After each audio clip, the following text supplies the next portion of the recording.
Why do 90% of horror stories start with a call? It's a simple device, yet it holds the power to connect us to the unknown. The ringing phone, especially in the dead of night, is a harbinger of dread. It pierces the silence, demanding attention, and often it brings with it a message that changes everything. Because that's when the nightmare begins. The world is asleep, and the darkness outside mirrors the darkness within. The mind is vulnerable, and the shadows seem to come alive. It's the perfect time for fear to take hold. It was past midnight. Sarah's phone buzzed. The sound was jarring in the stillness of her room.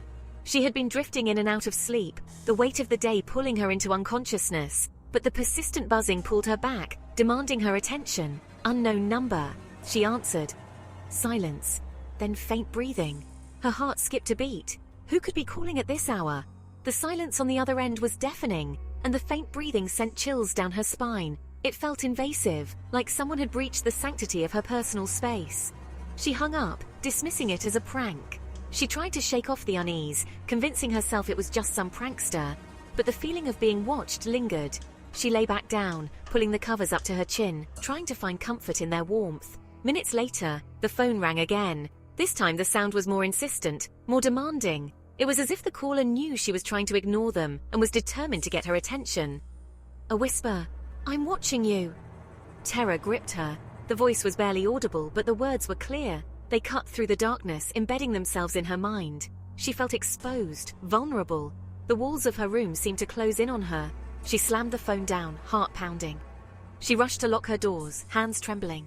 Every shadow seemed to move, every creak of the house amplified. She could feel her pulse in her ears, a constant reminder of her fear.